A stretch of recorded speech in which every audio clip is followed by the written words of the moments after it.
Hello, welcome to Context Needed. Back again, it's Saturday with Ryan and Ollie. How you guys doing? Not bad.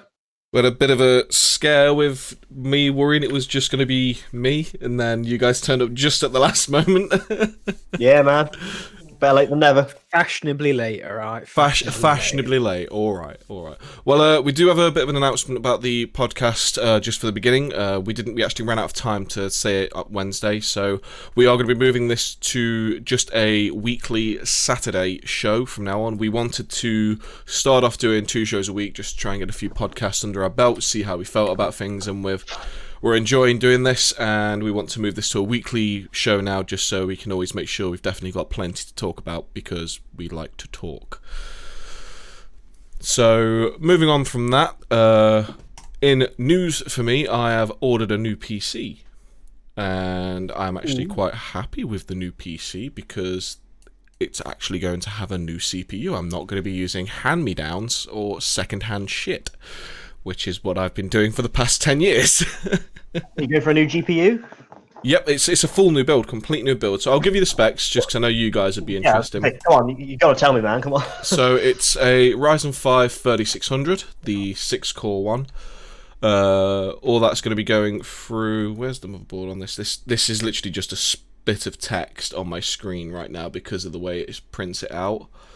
So the motherboard is a B450 Pro, full ATX, so it's got extra expansion slots for me, which is nice because of what I need. I'm going to be running an M2, even though I said you probably shouldn't run an OS on an M2. I'm doing it just because I want the speed, and then I've got a secondary SSD coming with it as well. 16 gigs of 3000 megahertz DDR4 RAM. Nice. And where's the GPU on this bloody screen? Because it's just all they haven't laid this information out very well at all. Okay. I know it's an AMD. I think it's the RX 580. I don't really know the I don't know the AMD cards that well. Well, I think we should end tonight's podcast right here. We have a stern word with Kyle. See, you guys can, I know Nvidia are very, very good cards. I know they are. I've used them extensively in the past, but the issue I have with them is the cost.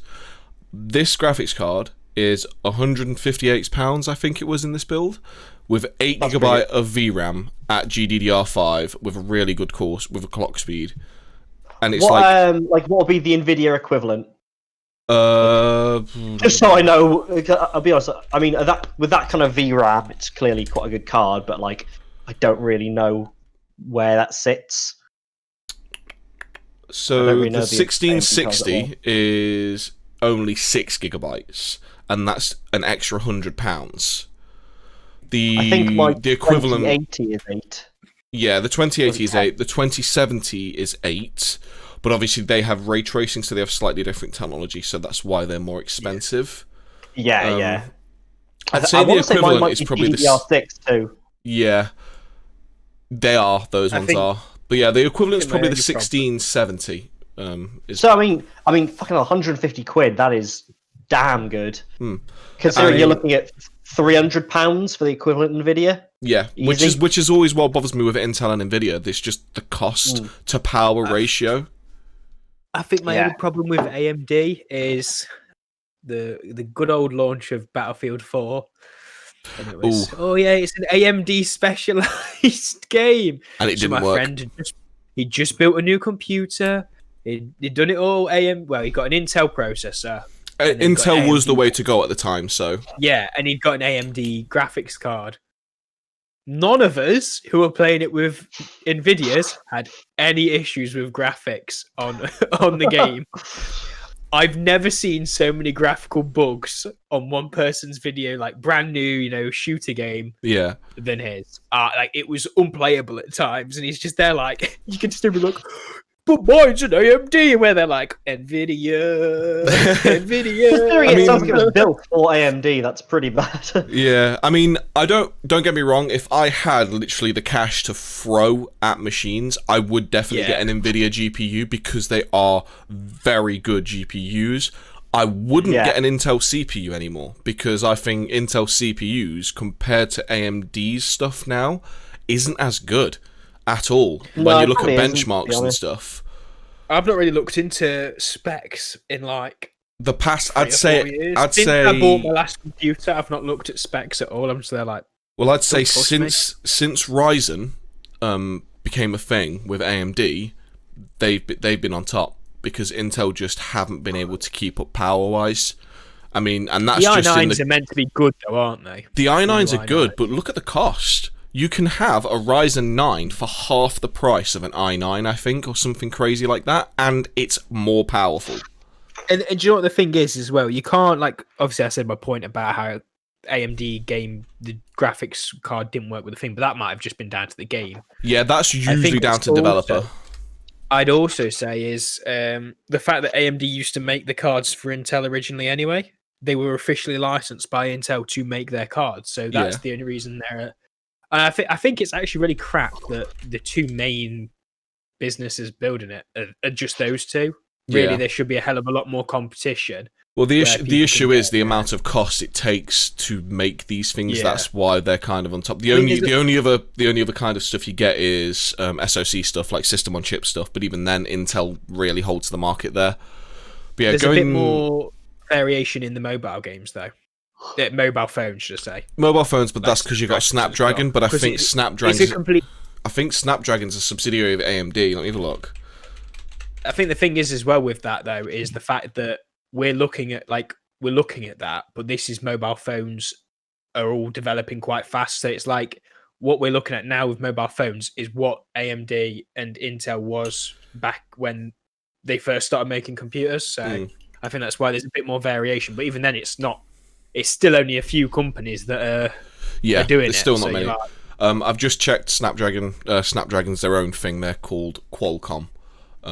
Which they do a lot of other chipset stuff as well. But when I just looked as well at the price difference between the i9, so the newest i9, which is the 10900X, that's their top of the line one, it's £540 on overclockers, whereas the top Ryzen 9 3900X, which is like a 12 core thing, they're both same spec. Basically, they're both their top of the lines. I've literally just gone to the top of the line ones that I can see just in a quick search. The Ryzen's more powerful from what I remember reading. I could be wrong because I haven't looked like right this moment, but from what I remember reading in the past, the Ryzen's more powerful, and it's £100 cheaper. Yeah, it's ridiculous. To be fair, though, I will say for that absolute top line Intel CPU, in the 500s is actually. If you said how much is a top line Intel, I would have expected close to like £1,000. It used to be.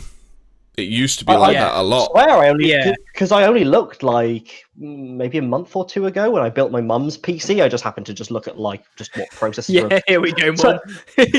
Enjoy. Oh wait, sorry. I found the most expensive one just by going on eBuyer. Oh, here we go. I'm gonna say. Wait, let me guess. Is it less than 2,000?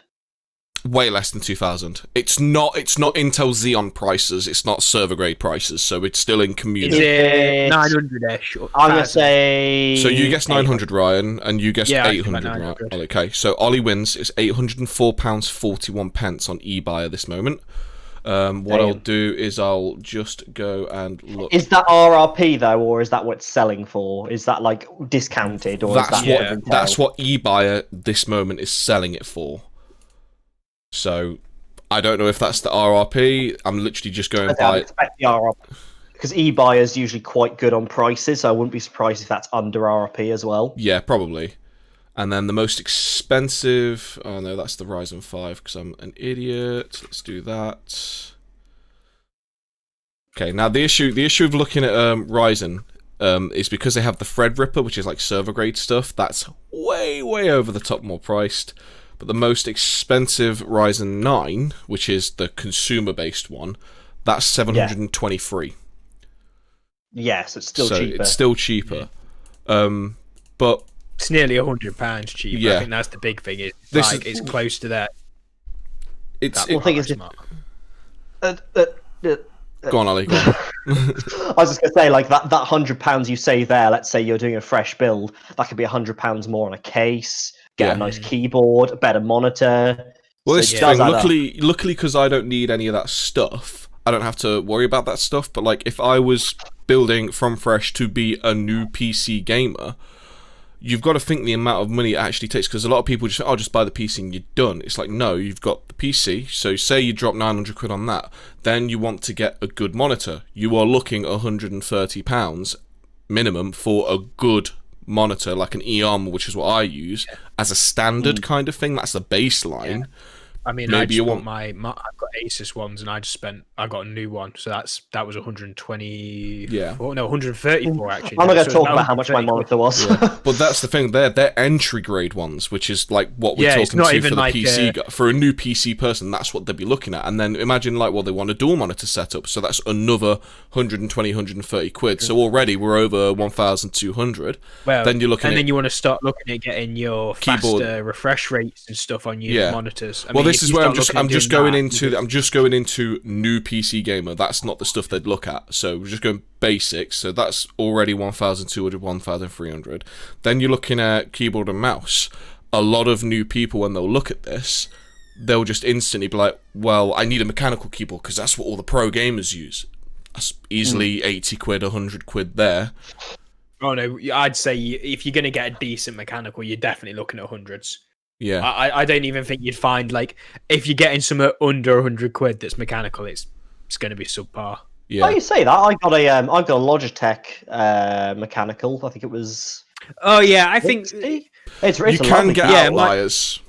my Logitech was 90 quid, and it was good. It was really good, but I What's think this then one? when you go for like getting a Ducky or any Oh, fucking other hell. of the big mechanical brands, like Yeah, I just went you- and got this well new into the Ducky that hundreds. I've got, and I mean that was 120, 111 quid, I think. This is and my first it's- mechanical, to be fair. Yeah.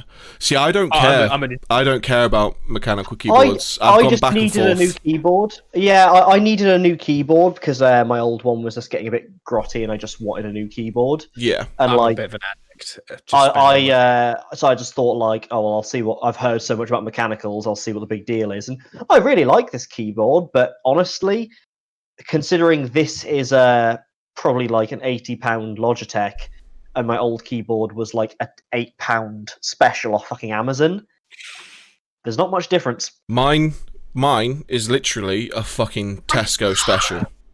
My keyboard is called Trust. It cost me, I think, £6. And I Yeah, have. Equipment I bet you can it's trust, fine. though. It's equipment you can trust. Yeah. The Yeah, thing is, exactly. though, like, The job. if I understand, like, if I was going to be at this machine working, say, from home or freelance or pro streaming or pro gaming, then I probably would put the money in, get myself a mechanical keyboard, because over longer periods of time, they are nicer to use. But for what I'm doing, where I use this machine, obviously at the minute I'm using it a lot more because of quarantine, but moving to going back to work and stuff, it will just be evening things, it'll be weekend things. I don't need top of the line keyboards, but new PC gamers will always get pulled to that stuff. Then I just need those blue switches. yeah, That clicky clacky bastard. I mean, so I've we got go those in as well. with this new build. So far, we're about what, £1,400. The mouse probably another £50 if they're going for a pro gamer one, so 1,450. Then you're going to be looking at, do they want speakers or a headset? That's usually, if they're going for the good stuff, another £100. well, Are they- and then is if you want both. Yeah, if they So want both, I that's another originally had 200. I had a Logitech wireless headset, and I then got the speakers as well, and that was Yeah. easily like 90 to 100 quid on the headset, and then another 100 and something quid on the speakers. So Yeah, when you're starting to go like full spec, I think you start spending a lot more money. Yeah. But if you're just looking to build the computer, I think you can't like, it's not as bad as it used to be. Like, you used to be able to save money so much by building a PC yourself, but nowadays you can pick them up like pre-built, so at such a reasonable price. well, a lot of the time now, like this is a thing I wanted to actually get on with talking about this, because I got into a little discussion about how I've bought mine pre-built, even though I've worked in IT for years and I've built literally hundreds of PCs because of if you don't my want to build it, why would because you of my build it? work. But this person was like, well, why it's built not bought is always better. And I said, but I'm saving money. Yeah, I'm saving And money time. and time, and because of the way it's a package deal, I get better warranty cover on the lot of it, and also, if it turns up to me and they've built it fucking terribly, I can just send them an email with all the experience I've had and explain to them, this is done wrong, this is done wrong, this is done wrong, and potentially just say to them, look, I want some money back because I'm now going to have to put my time in to make it right because you haven't. Or send it back to you. Yeah. And get it fixed by then. Yeah. So I mean, I did a computer for my parents, and I just ended up buying pre-built and then just sticking a hard drive in. I was like, fuck doing it. There's nothing nowadays. There's nothing wrong with pre-built. Back in the day when I built my first PC, yes, buying the parts separate was better because the markup people used to do for pre-builds was crazy. I think my PC that I first built probably cost me £800. And I don't know, it was like a fucking freak of nature thing that I saw. The day after I built my PC, there was online, someone was selling, like I think it was Curry's or something, was selling literally the exact same spec apart from the case, which was different. PC, literally same CPU, same motherboard, same RAM, same hard drives, like everything was exactly the same apart from the case, and it was an extra £350. It's ridiculous. You can't put that on 300 quid labour. for building it. Yeah, but nowadays, all those parts separately, I maybe would have saved like £5, but all my warranties would have been separate. All of my deliveries would have been separate, so there's more chance of issues in delivery, especially at this time of year, with what's going on recently with us. With it all being in one place, I don't have to worry about, I've got an issue with my GPU. Which shop did I get that one from? Was it Overclockers? Was it eBuyers? Yeah. I need to dig out what invoice it was and talk to them. It would literally just just go to the same shop. I try to keep to like the one shop, Yeah. unless it's like there's a really big significant, like if it's only like £2 cheaper for like a specific part of the PC, I'm not too fussed. I'm like, well, the extra £2 and I've got it in the same bundle, and then I'll get, like, if you get 1 or 2 bits off a different one, I think it's all right. I think just one of the lads I work with, he's just bought all new kit, and the kit he's got at this point in time in the year, they sent him a motherboard. The chips for the pins for the Graves. CPU were bent. He let me know about this. Yeah. Yeah. He said the pins have been bent In transit. He then, well, either just a fault in the factory or in transit. I mean, it should have been in a box where it's pretty much. Yeah, CPUs. There's no real reason you could have bent pins on it. CPUs are usually like, they're near enough hermetically sealed in the way they ship them because of how careful they are. It was the actual motherboard. Is it Intel? Yeah, Intel motherboard. Oh, right. But they usually have that plastic box. Yeah, they usually have one of those covers covers on it. it. That's what I mean. I was like, I don't know how. Like, it must have been bent before it was boxed and sent off, or whilst it was. Yeah, that sounds like factory issue. Yeah, but the problem is he's had to send it back. He then had DPD turn up, knock on the door. He then got the stuff. He's going downstairs to the door, and they've already driven off. Yeah, I hate it when they do that. That was ridiculous. If somebody had done that to me, I'd kick up a fuss, like a real big fuss about it. I have many times because we had. I think. Go on, Ryan. At the moment, there's a bit more kind of leeway, though. I kind of like, but even then, you can hang a bat for a couple of minutes. Like, it's not, a lot of the time when someone hears the door and they know what it is, they'll shout just a second, and the thing that his is a 3-story house. Fair enough. See, we never or do if like you include the basement, I'm pretty sure his is a tall house. Yeah. See, I got annoyed with one of the deliveries around me. This was before all the quarantine stuff, where they'd knocked on the door to deliver something to me. It was big box. They couldn't leave it out because it was something that was had to be signed for. And I heard them knock on, and I'd literally like just got up. I was getting dressed, literally just in me boxers kind of thing. I wasn't answering the door like that, so I just opened the window and said, well, then do you know when you've got those old boxers and the buttons don't stay shut on the front of them? Yeah, that was the boxer I maybe was not in. a criminal charge. You don't want that. So it was literally, I opened the window, I said to them, Just give me literally 2 minutes. I'll be right there. If you've got another delivery like next door, just do them and I'll be down with you in just a second. Okay. Got down there and they fucking drove off. It's like, prick. and it was annoying because I then had to reschedule the delivery, and the only next delivery time they had was, I think, like next week, and I'd already waited like a couple of weeks for this item because it was shipped from overseas. So Do they not have like a local depot or anything you could have collected it from? It's one of those things where if they take it back, they then have to reprocess it because it was a shipped in item from overseas. They have to reprocess it for me to then either collect it or have it delivered. And I wasn't driving out to them when I've paid delivery, if you know what I mean. Delivered. The only time I'll do that is if there's customs charges and it's like the post office I need to go to. Yeah, I had issues with that with UPS because I did an airsoft gun order at the start of the year, and it arrived. Well, they came. Nobody's in the house because I can't. At the time, this is before we're all working from home.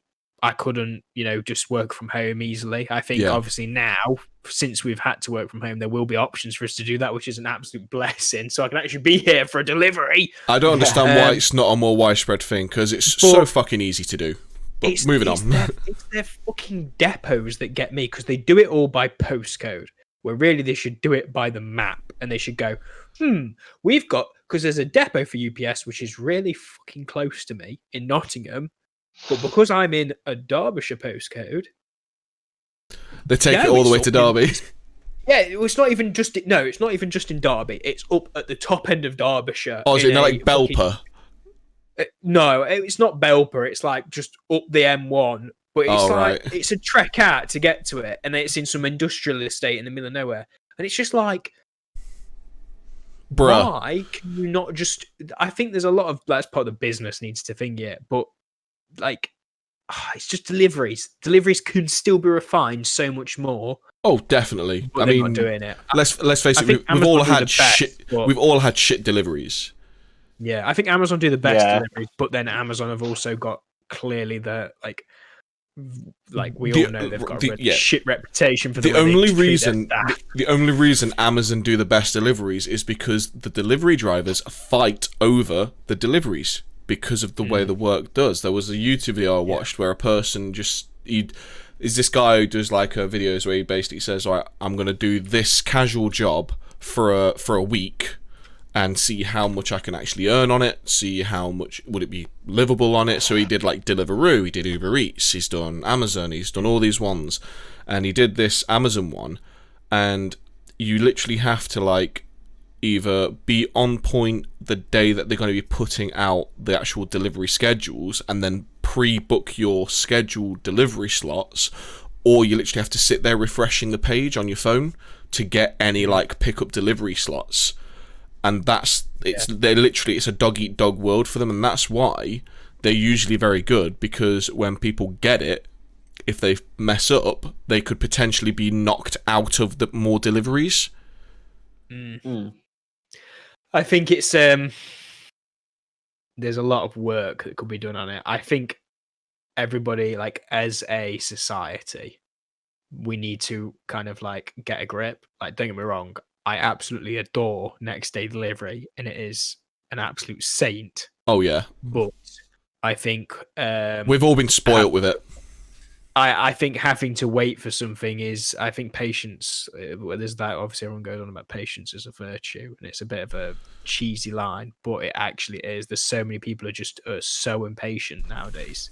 Yeah. Everything's got to be now with, email, text, video calls, like you can do everything instantaneously. So it's worse in tricky. It's worse in places like London. Situation we've kind of yes, thing is it's just the human race digging a hole. We're just we've obviously got next day delivery, like where we are. I don't know about you, Ollie. Do you have next day delivery? Yeah, man. Like, there's been times where I've ordered something as late as like 10, 11 p.m. and I still get it next day. Yeah, so I think 11 p.m. is like the cut-off, just around 11. For certain items where I am, if I order before a certain time, I can get same day delivery. In London, you can get express same-day delivery for certain items, which basically means if you order it, it will be at your door within 2 hours. So That's ridiculous. it's like, I love same-day delivery, but like how they've been recently, where they've been saying like, we're not able to do same-day delivery on all items, we're only doing that on like necessities like hand gel and things like that, and people are going crazy about it. It's like, look, I don't give a shit. As long as it turns up on the day they said they hope to get it to me. Like, if they say, right, we can't do next day, well, 3 days from now, you'll have it. If they say 3 days from now and it turns up in 2, great. If it turns up on the 3rd day, brilliant. It doesn't matter, because you've given me a time frame, you've stuck to it. The only time it bothers me with these time frame things is when they say it, nothing turns up, and then when you check it the next day, then it says it's being delayed. If there's going to be... The way I think systems should work, if there's going to be a delay, you have to state that there's going to be a delay sometime on the day it was meant to arrive or before, not after. Yeah.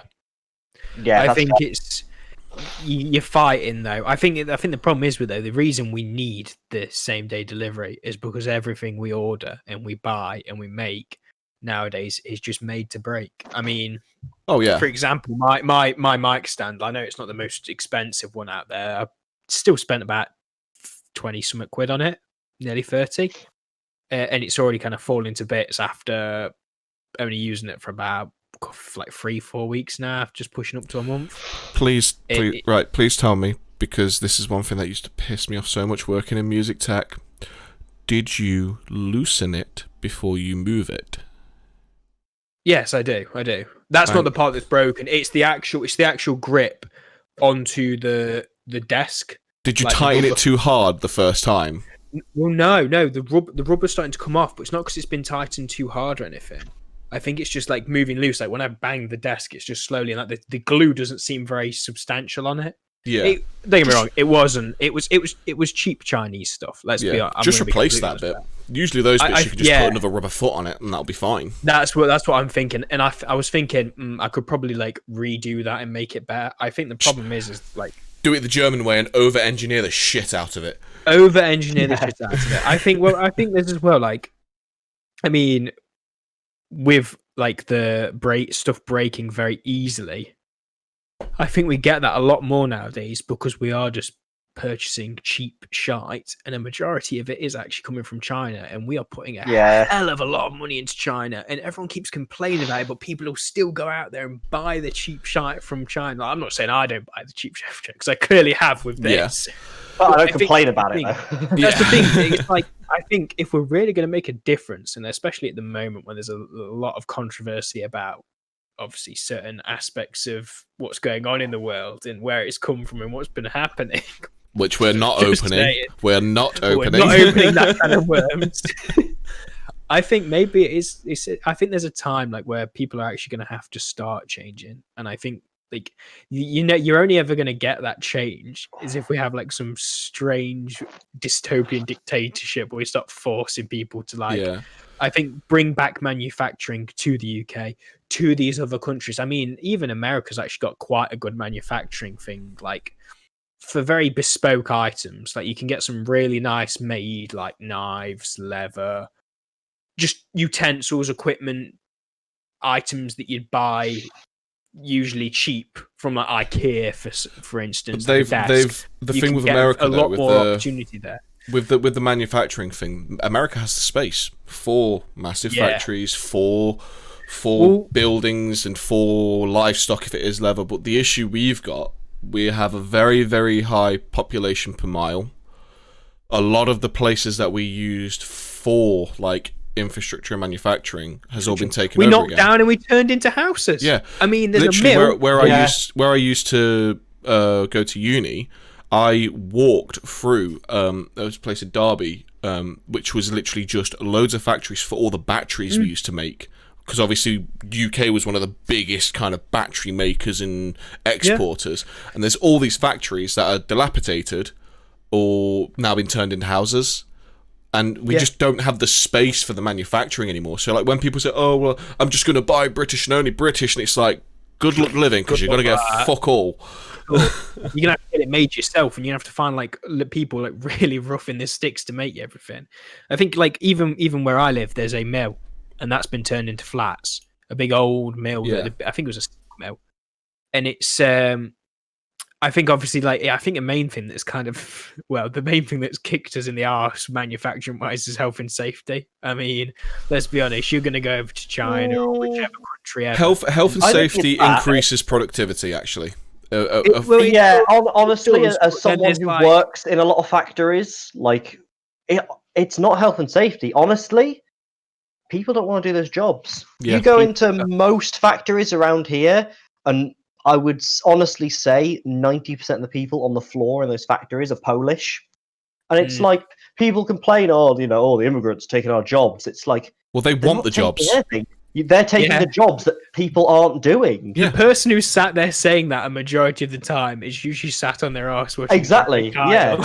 That's what I mean. It's like Or they've they're got a good student. work ethic. The fact of the matter is they've got a fucking fantastic work ethic, and they just get on with the fucking job.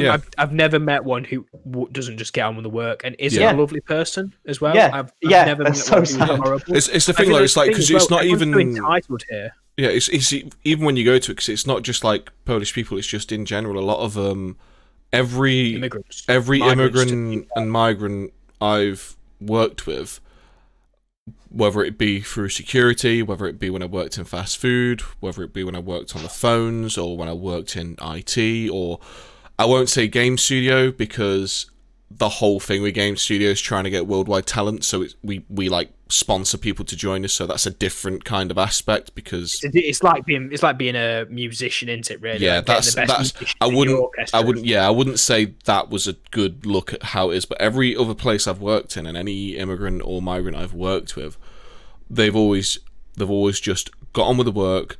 They've done the job. They've not bitched about it. Even when they've had issues, they've dealt with the issues the right way. Because let's face it, we all hate it when you'll be at a job, you're not having a good day. I think us three, potentially, we would grumble about it, but we'd just get on with it. And then maybe Everyone after... has to grumble, but you still get the job. Most Yeah, people, but then so. after work, if we went to the pub or something, that's when we'd have a bit of a rant over a beer outside of work, away from the professional environment. But most people, especially most British people I've worked with, I'd say 50% of these people I worked with, if they have a bad day, they just fucking bitch and moan about it all the way through the workday, and all that does is make everyone else's workday worse, and it doesn't actually improve their workday. No. Well, they're just being miserable for the sake of being miserable, and they're complaining for the sake of complaining. I think there's it's similar with universities. I mean, when I worked at the university near here in Nottingham, the amount of just the British students they just weren't bothered. They were very entitled about it, and I think whenever you dealt with there was a lot of them who were actually nice. Don't get me wrong, I'm not saying all of them are, but there was a majority who were very, very high and mighty about it. Who were I have a story about a student very, very entitled to it. But then we had every single student I dealt with from especially Asia, because it was obviously the University of Nottingham is linked with their sister. China The sister Malaysia. school is in Malaysia, isn't it? China and Malaysia. Yeah. Malaysia and China, they've got two schools there. Okay. So there's a lot of students coming from there. We had quite a few Polish again, Eastern European. We had people from everywhere, Americans, Canadians. Universities are usually very large for having people from like loads of different backgrounds, different countries. It helps the Those university were the because they most get more money. respectful people. Yeah, but they were the most respectful people you'll have ever met in there. They were so courteous, and they just respected you for like doing your job. And I mean, like, we were just IT guys in the end, and there was a lot of people you just felt there was this kind of, they didn't really care about you. They kind of people shit on IT guys. Well, it's not just IT guys as well. It's like cleaners. It's like, Oh yeah. it's like fucking full respect to that person, because they're cleaning up your mess that you make, and you are a messy bastard because we can see the tip you make it. Question with the cleaners: who here, if they go to a fast food restaurant, tidies up their tray and puts it in the bin? because I know I Yeah, don't. Without a doubt. Without a every doubt. time. And the amount All of the people that I spoke to that said, oh, well, they've got cleaners for that. And it's like, yeah, they've got cleaners. They're not there to tidy up your shit. They're there to tidy the shop, the floors. The sanitation. The sanitation. They're not there to tidy bollocks that you've left about. And that... Yeah. It's the it was the thing I think I shared it on Facebook. It was on 4chan. It was the someone labelled it something like how to tell if someone's a human trash or something daft like that. The trolley test. It was the one. shopping trolley test. Yeah. It was if you that was good put, shit, that was. yeah, if you put the shopping trolley back, you are instantly an okay human being, because there was no law stating that you had to put that trolley back, but really you should be putting it back because that's where it belongs and it's not in anyone's way. You are helping people and you are doing the right thing. If you You're leave helping it, people with no expectation of It has a reward. Yeah. place to go. You've taken it from that place. Where do you put it? Yeah. It's like if you were in your own house and you took the Hoover out of the cupboard, you hoovered your house, and then you just left it in the middle of the room, just in the oh, way. yeah, That'll do. yeah. You But wouldn't do that. He goes into saying if you can tell the people who leave the trolleys, the only thing that makes them do what they need to is laws, and that shows they are gonna be scumbags, because unless something particularly states to them through punishment they have to do this, they will not do it. No. But moving into the students, because you were saying like how a lot of students have been pricks, and I'm not going to say that I wasn't, because I know I did cause a few issues for a few security guards, and I apologise for that, but I was drunk, and I was young, and I was an idiot. But when I then worked security, I had to deal with a lot of students. And You had to deal with you.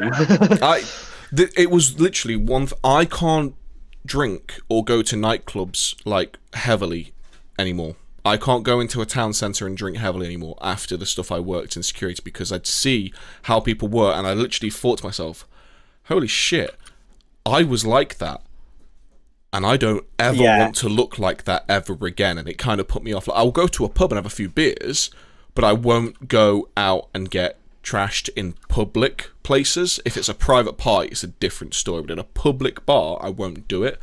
But there was this one particular time, me and, remember the guy I told you I used to work with last week, Liam, really, really, really big guy, With tattoos over his face and whatnot. Yeah, I remember. Yeah. So we was patrolling and caught these guys way too drunk, like not safe to be in the club, and we made the decision they need to leave. So we couldn't get them out the back doors because something was happening back there or something was blocking the way, so we started taking them down the patio. And the guy I had, really, really nice. I've got his arm. We always like guided an arm so they couldn't just bugger off. I'm guiding him, and he's just absolutely off his tits. Oh, what's the problem, mate? I went, you're just a bit too drunk. You just need to get yourself home, have a cup of tea or something, go to bed. I'm not banned, am I? No, you're fine. You can come back next week perfectly fine. You just need to go home today. And he was like, oh, okay, I'm sorry, I didn't cause any problems, did I? And he was like really apologetic, really thankful that I'm looking after him and making sure he's getting home safe and all this. And as we're walking back up, I asked Liam, like, so my guy was really nice. I saw your guy wasn't. He had, I'm a law student, I know you can't touch me. And it was every single generic bullshit thing that they had, and it used to annoy us so much, because obviously we had to do a course to be security, and in that course we learned, you know what you're allowed to do. And we were allowed to physically handle people, and in the guidelines it states if you're walking someone out, they suggest to have at least one of their limbs under your control. So if something were to happen, you do have at least some portion of control on them. So that's why you'll usually, if you're walking them out calmly, hold an arm. Yeah. And he was not fucking happy at all. The guy was getting so pissed off, and it was like, I'm gonna get my dad, who's a lawyer, to sue you. I'm gonna get this place shut down. Blah, blah, blah, blah, blah. Okay. It's just, we didn't see the guy again, funnily enough, but yeah, funny. It's almost like that's not how things work. The best part about that is just everybody who's actually real will just be watching him and going, What a What fucking a- idiot. What a bellend. you just Yeah. make yourself look stupid though when you start doing stuff like that as well. Like, I'll tell my father and he'll sue you. It's just My like father will daddy's hear doing- about this. I've always hated that I'm going to tell this person to do this to you, when I've always just thought, how Alright. about grow a fucking spine and you do it? I'm going to tell mummy. That is literally the Pumpkins, equivalent of pumpkins. what people have done. The amount of times like you'd kick someone out, or even completely out of security, like you get into an argument with someone or something, and it would always be, I'm going to get the boys. Okay, what do The you boys want? are all Do 4'2". yeah? Do are you wanting to make this aggressive? Are you wanting to have the fisticuffs? Because if you do, I'd actually have respect for you if you just have a fight with me now. Just as how When you a fight should be. to have the boys back you up if you get somebody attack you, It's I fine. think that's fine. You know, if you're attacked, When you're being attacked, having You know, when them you to start defend looking up you and going, is different. I'll get the boys on you. Yeah. Yeah, let's just say, like, I want to get a group of people to fight you because I want to fight unfairly weighted in my favour. Yeah, is that what is- they're basically yeah. saying. When someone how it attacks you and the boys defend you, that's different, because that is a defensive measure. You've been attacked, and they are, let's face it, in the right way, they should just be removing them from you and just stopping them from getting to you. They shouldn't then be attacking them. Yeah. That's not right. That's when it becomes the one-sided thing that I don't like. Real king hours. But like the amount of times I'd have to deal with that stuff, like, I'm gonna get the boys and all this kind of stuff, and Yeah, okay. But the The thing is, boys like, have come, a lot Did of the boys ever actually come? no, they never did, funnily enough. But the amount, I actually used to just stand up in front of all the boys, and a lot of the time nothing would happen either, because it was graduation of uni. I think Tom might have told you, because it was Mark. Yeah, it was, Don't name names. yeah, Mark Hobbins. yeah, that's the one. We shouldn't name names, but we have done now. So he was there. So Disgusting. Mr. H was there with me, and we'd gone to a bar in Derby, big graduation party. We've all just finished uni, blah blah blah, and waiting at this bar, and it's absolutely rammed. I literally just wanted to grab a bottle of wine and I think a drink for I've heard this one before. for your brother. I think I've told you in the bar, actually, a different I've heard bar. this So, one. and then next to me, big old group of guys, must have been like 6 or 7 of them. Your usual lads, going to Magaluf Yeah. for a holiday, all that kind of stuff. To my right, so I'm Human waiting. lamprey. Yes, so I'm waiting patiently. I'm not shouting at the bartender. I'm not trying to get his attention. These guys jump in front of me, but I'm like, okay, it's fine. He probably just didn't see me. It's a really busy day. I'm not going to get pissy. I'm just having a good time. I don't care. And they order something crazy like 20 Jack Daniels and Coke. I'm like, Ugh. that's a Because we're lads. That's- we're lads, We're going to have 20 Jack Daniels and Cokes because we're fucking hard. Mad lads. but yeah. So it's like, lads. okay, that's a big order, but I'll wait patiently. And while the bartender's making these drinks, he sees me, clocks me, goes, "Sorry about your wait, mate. As soon as I've done these, I'll be with you." And I went, "Don't worry, don't rush, it's fine." And he makes all the drinks, and as he hands over the last ones, the guys go, "Oh, can we have 20 more?" And he goes, "No, because I have many other people waiting who've been waiting a while. Pay for those. I'll serve this gentleman here, and then I'll come back to you and I'll do the next 20. And they started kicking. Was it really that many people, though? There was only 7 of these guys that I counted. There was literally 7 of them at the bar. And so they started kicking off, getting Marty and getting arsey. So he comes to me, and I just went to him, "Can I have a bottle of wine and this drink?" And as he grabs one of the wines out, Mr. H goes, "Grab me one of the wines as well. Here's a tenner." "Just grab a second bottle of wine, please, mate."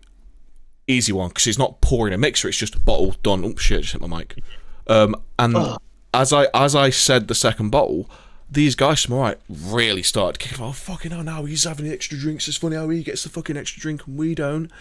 And then I hear one of them like start like, you know when you can hear someone like, oh, let's fucking just fucking do this and all that kind of thing, like in the background, Like talking under their breath, basically. Yeah. Like about you can tell it's about like you, and I'm not I'm not paying them any attention, but I'm listening, and all of a sudden I just hear like the one in the middle of them all just go, I'll just fucking rip his plugs out, because obviously you can't see in the video because I've got the ears on, but I've got 10 more plugs in my ears. As soon as I heard that, I deemed that as someone threatening me. Yeah, that's a threat. That was a threat. Instantly turned, faced this guy, stared him straight down and went, you fucking come near me and I will drop you. And I just stared him straight in the eyes. I didn't break eye contact, not paying attention to all these other guys like all around him. I just stared this one guy down. I literally just, he said, no you won't. I went, I will fucking end you. Just continually staring him straight in the face. All these other guys behind him are saying shit. The bartender comes over and he goes, oh, are you alright, mate? And I went, not really. I don't really like being threatened in your establishment. And he went, oh, would you like to get security involved? And I went, I think we should, because they've just threatened me. And instantly, oh, no, we're just having a laugh. We're just having a laugh. I went, that's fair enough. I'm just trying to have a good night. Don't be a dick and just leave me to it. And he went, oh yeah, summit. And that they just left it. Walked back to the others, and I just wasn't going to say anything to them. Mr. H runs over to them and goes, oh my fucking god, this was fucking hilarious. Kyle just stared down like 8 lads, not moving an inch, and all this kind of stuff. And I was like, wait, what? And then it turns out, while I was staring this guy down, Mr. H was behind me, literally like, yeah, the entire time, and I had no idea. Like, people like it when you like you just don't take shit from them. Like, people expect people to back down. Most of the time, I just look at my guy. I really don't care. Like, nobody really cares. Yeah. I'm like, people are like, oh, we'll fight. Is this supposed to be impressive, or it's like nobody's gonna do that, though, are they? I mean, it's just like watching preschoolers run around the playground. it's just like grow up. Literally, just fucking grow up. It's when people threaten physical violence, like not as in like life-threatening violence, like as in physical violence. Oh, I'll beat you up. Violence. When people threaten that kind of shit, it's like, okay, you will injure me. I do not care, because all the injuries you're probably going to do to me, I've had many times before. It doesn't bother me, but I promise you, you will walk away with just the same injuries. I will send you home in a matchbox. The thing is, over something like that as well, it's just like that's the issue with drinking. It's literally like a child throwing a tantrum because they didn't get one little thing that they wanted. They threw the toys out the pram because they didn't get served quick enough or something. And he was like, even though they got served first anyway. Yeah, they got served first. They had 20 fucking drinks they had to finish before the next 20 they wanted. Yeah. As well is, with those types of people, they'll probably act exactly the same, before they've had their drinks. Probably, yeah. The alcohol probably didn't contribute. Most of the time, alcohol literally just magnifies what you are already. There's not many times you'll find where it's like somebody's completely different. They're just entitled. Yeah, I've found it's very dependent on the drink and the person, because yes, alcohol. Everyone says alcohol is sedative. I don't think it is. I think it's a mood enhancer, personally. But I definitely do believe that everyone has like the 1 or 2 drinks that they won't touch because it just makes them act like they don't want to. Like, I don't touch gin or vodka because it makes me aggressive. And I'm already an angry person as it is. That's a bad mix for me. I know Becky won't touch vodka anymore because she got spiked with a vodka drink. And every time she touches anything that has vodka in it now, it just makes her feel ill. So everyone has those drinks that they won't touch. Honey rum. You got bad choices there. That was from the bonsai game. Oh, right, fair enough. I just can't wait to be in a pub with Kyle and like be like surrounded by guys and they're all starting to fight and I'm like, back off, lads! I'll cover him in vodka. It's like showering it over your head. I'll overcharge him. It's like the Hulk. Uber charging shotgun. Yeah. Oh man.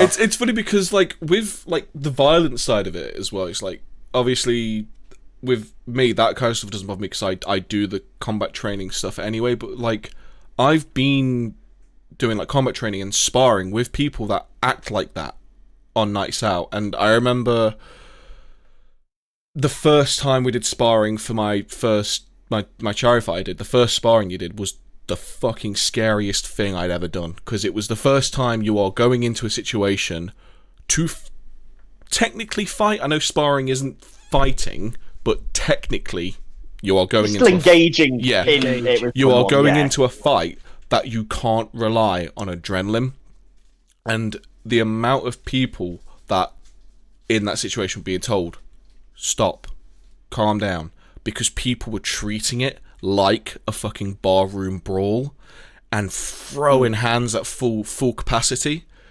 And like I got having control of your body. Yeah, I got absolutely rocked, I think, on the first day of sparring, because I went in understanding what sparring was and throwing 30-40% punches, enough to make them realise that was not what I wanted, but not enough to actually ruin someone.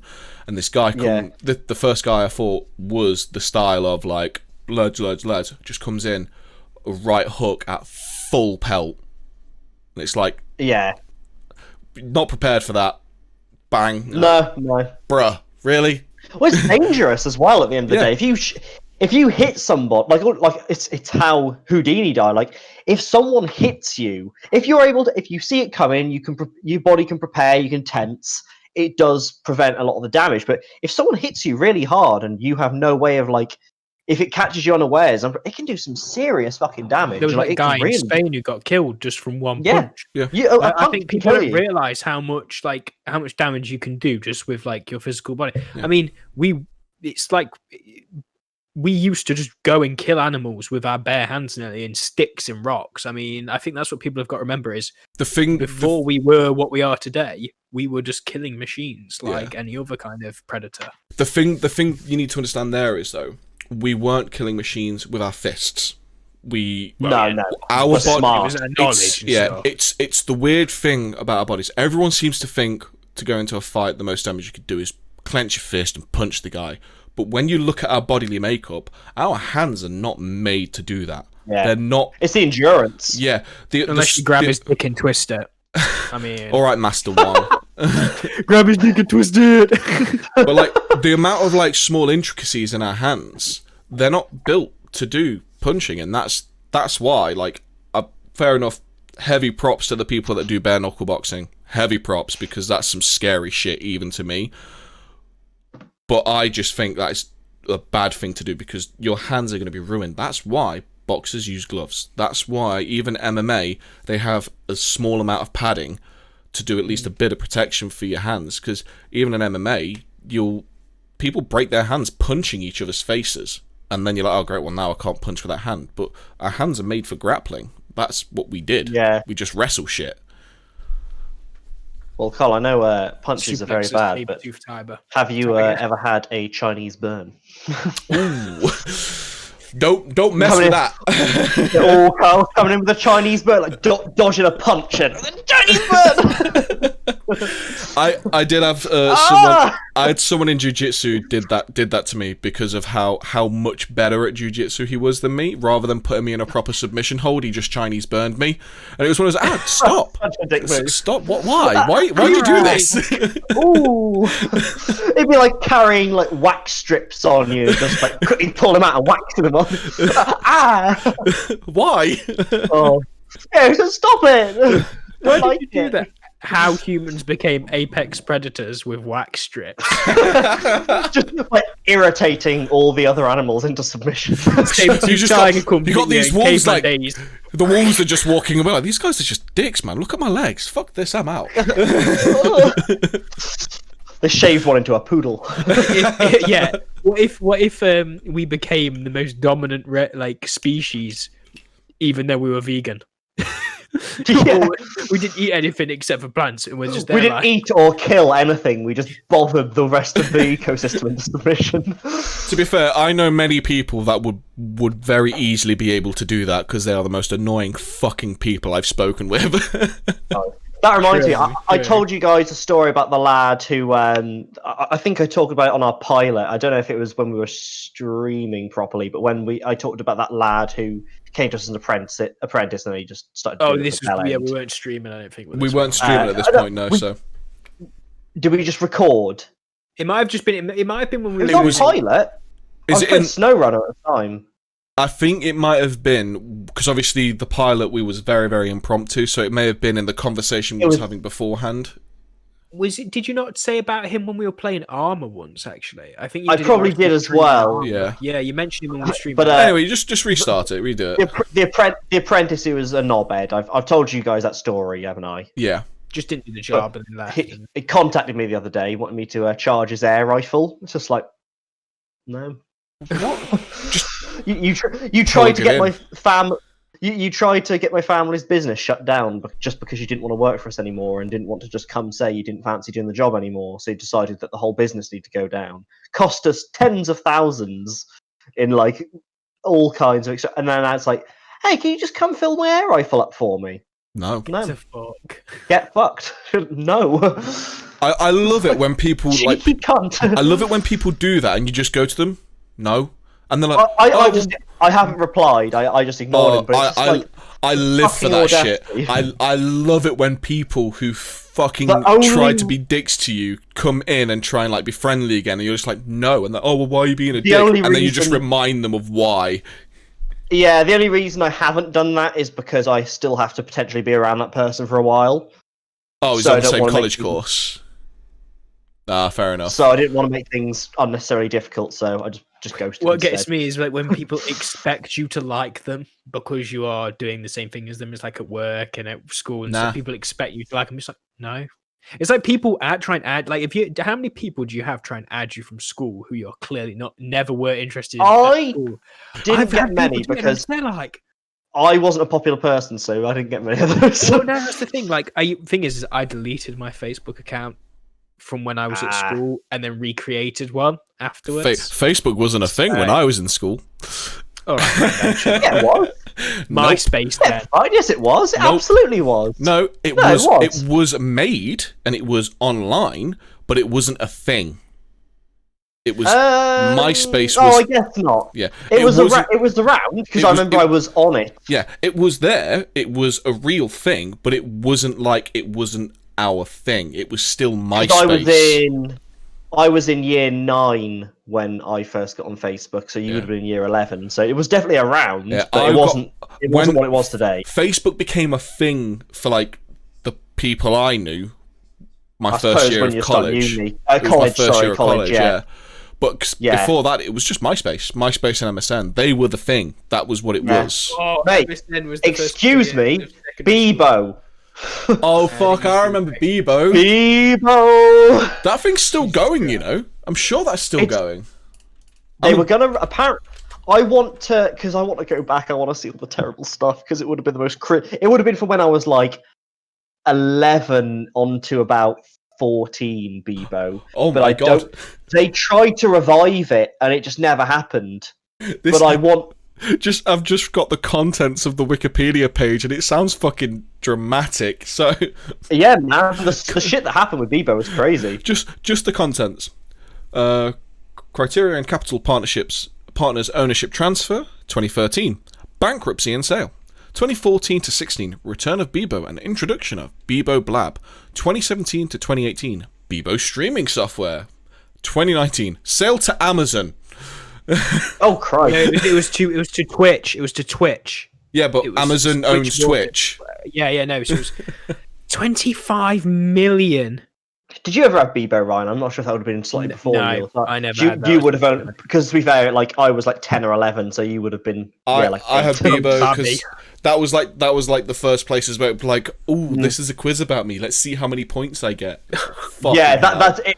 It's weird actually because like What I type of feel person like are you, Quiz? that was a very very fine point in kind of social media history that not a lot of people actually around today would have had. I feel like because it was popular mostly between like kind of 10 to 15-year-olds mostly. It was there was a Niche. small window. Like most people know Facebook, Instagram, and they're very normal, but back then it's like there was MySpace and not that many people had MySpace. It wasn't that big, was it? MySpace was massive for my age group because MySpace was the music platform, and especially what I was doing. Yeah. Everyone had a MySpace. Everyone's band had a MySpace. I had it, but I didn't use it. Everyone used to argue about who was in their top friends on MySpace, and then people Yeah, would just no, I do remember hide top friends so that their friends wouldn't argue about being in top friends. So depressing. It is, but it's like it's weird because think about now, like social media's changed so much. It's like it will never be like that again. I guess it was like because it was the first of like modern social medias. And it was, I don't know, it was just really weird. Because I remember, like, Bebo was quite easy to set up and customize. I remember, like, as a younger kid, I found MySpace. Bebo was pretty much, Bebo was pretty much drag and drop, whereas MySpace was just HTML coding. Yeah, you had to know how to do it. What you've got to take from this, though, quickly, is Discord was also bidding for Bebo last year. Why? What are you going to use it for? So I just want to see my Bebo. Because there's loads of pictures. There's so many embarrassing pictures that I know it's all gone now. It's all gone now from what I remember reading. Yeah, I think the most sad thing that I remember reading in recent time, which I want to try and close off with this kind of story. Oh shit! Close off with this little bit because we're coming up on time now. We are at time now. Yeah. There is this. It's actually quite sad for me because a lot of my stuff was on MySpace. So all music uploaded onto MySpace prior to 2015. Estimated at 50 million songs by 14 million artists has been lost. They tried to do a server migration, which catastrophically failed, and there was no backups, and they cannot retrieve any of the data. No backups. It's just gone. All gone. That's if you're not backing up your servers and your data, though, nowadays... I think what it was... I don't do that, but it's just like... See, I do backups of all my important stuff now, but I think what it was is I think it was the way their servers work potentially that was the issue because they was trying to migrate to a more modern architecture. Bet they were on some old ass hardware. It would have MySpace. Yeah, it was actually even worse. It wasn't just music. As a result of a server migration project, any photos, videos, and audio files. Jesus. The stupid websites just decided to change its aspect ratio, so I can't read the whole thing. But yeah, so all that's just gone. That's a suck, man. And I had like at least I think 6 bands worth of music that I'd been part of on there that I know for a fact is not going to be anywhere else. That was the only place it would have been stored. And I always said to myself like I should really just go and just rip them, even though they're terrible. I should just rip them for posterity. So you've got them. Just memories, isn't it, really, in the end? And I'll never get that chance anymore. So... Nope. I mean, the amount of people who post all their like life and stuff on Facebook as memories, and I'm just there like, are you not going to save that anywhere else yourself? Yeah. Yeah. I mean, we even had like, we'd put stuff on our computer, then we'd put it on discs way back in the day. Me and Danny have started actually making physical prints. I know it seems really outdated, but it's like, you've got them. Do you know what? There's nothing wrong with physical media. Of photos, though. Yeah. I'm old fashioned. Physical media. I love physical media. I love having DVD Blu-rays. I love having Blu-rays. I prefer having physical copies of games. I prefer it, but in this modern age, it's more difficult to get a hold of them, and a lot of the time, it's not worth it. Yeah, I was gonna say I don't think there's really much of a risk of it ever just completely disappearing. It's always going to be somewhere, like on some platform. Like, let's just say there's a catastrophic failure at Steam's servers and loads of games. It's like they're going to get them back. It's not hard to like. There's no risk of it ever just disappearing at this point. It's always going to be there for the foreseeable the game developers will always have a backup of that game. I mean, it would be pretty stupid to get. Don't tell me they delete their games. I wouldn't say they delete, but I know a lot of stories. I know a lot of stories about games that have had potential issues. I mean, I know obviously these are older games, but it's still part of what we're on about. They can't do a proper remaster of Final Fantasy VIII because all of the source code, they don't have the files, and there's no source code. Didn't you say some of the stuff at Time Splitters was missing?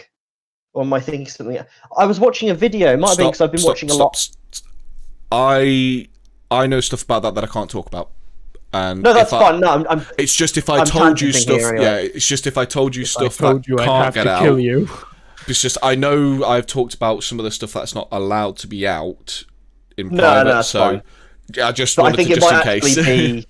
I think there is some information about it out there.